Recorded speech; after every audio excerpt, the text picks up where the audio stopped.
Well, alrighty, gang. Welcome back to the Gutowski Files, starring our very own Stephen Gutowski. He is the founder and editor at large. I like that. That's going to be your title now. Over at thereload.com. That's thereelode.com. Palm pepper spray is next generation OC spray.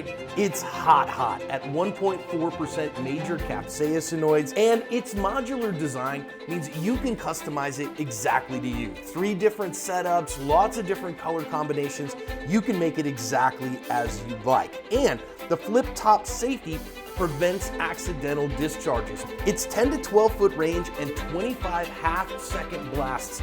Make sure that you can keep that long range eye poke at long range. I trust Palm OC and I recommend it for everyone for self-defense. He is the head honcho over there. Do me a favor, go over to the Reload when you get a moment and check out getting a membership. He relies on your membership dues to fund his important work. Stephen, how are you, sir?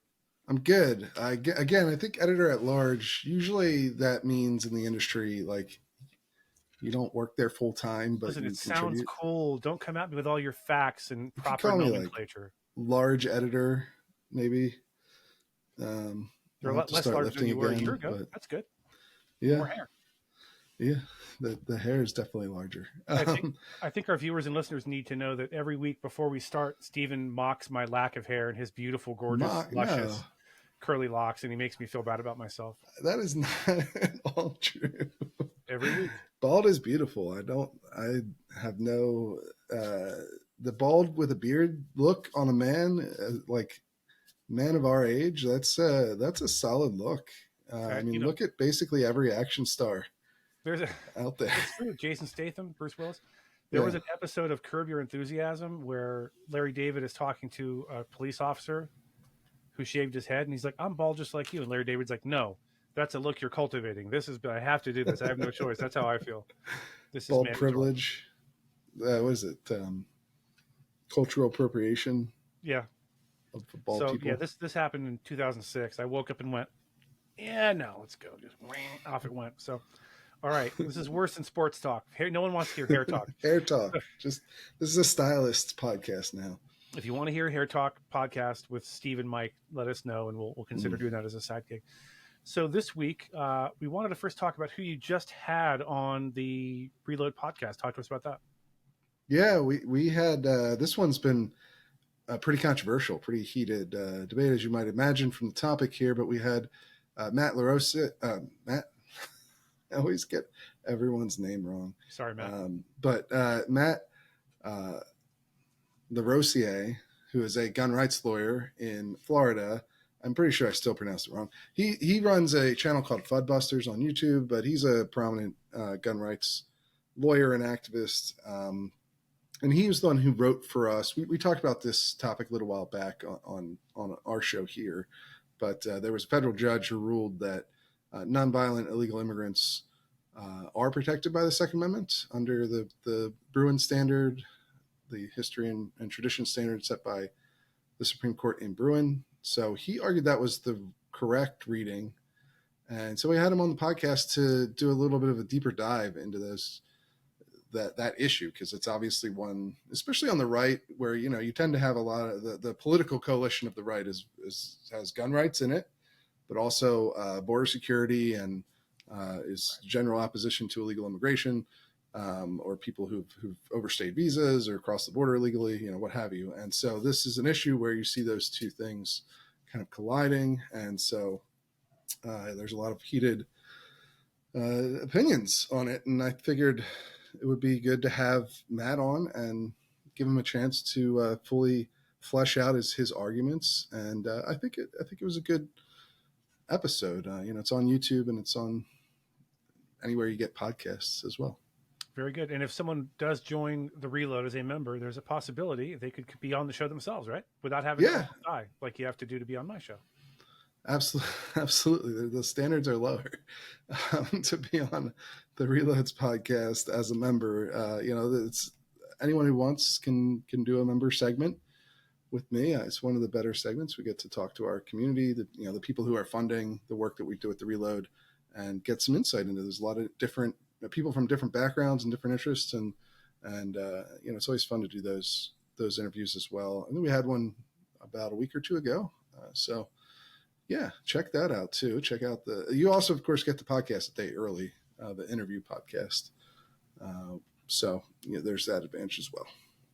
Very good. So go check it out, thereload.com. So this week we are discussing an analysis piece over at The Reload by Jake Fogelman, who by the way, I still want to have him on the show one of these days. So make a note of that. Yeah, you do that. Analysis piece titled ATF Report Suggests Licensed Gun Dealers Are Not Fueling Black Market Sales. Now, to a lot of us, this is not a huge revelation. Anyone with an FFL that wants to keep their FFL is going to stay as far away from doing any shady stuff or allowing, known straw purchasers to buy guns at their shop or at their business or whatever. But apparently this might be news to the ATF. Stephen, tell us about that. Yeah, well, so this was a report that the ATF put out on Thursday last week, where they looked at, this is the National Firearms Commerce and Trafficking Assessment. This is volume 3 of this particular report. Lots of government bureaucracy naming in here. Something just spellbinding read, yeah. Yeah, this was the first comprehensive analysis of their tracing program, where the ATF, when they recover a gun at a crime scene, they try to trace it back to its original origin and figure out how it got from, the last person who legally bought it to the crime, right? That's the basic concept of the tracing program. So this looked at, this is the first report on that since 2000, where they're looking at criminal trafficking of guns. And they looked at over 9,700 firearm trafficking investigations between 2017 and 2021.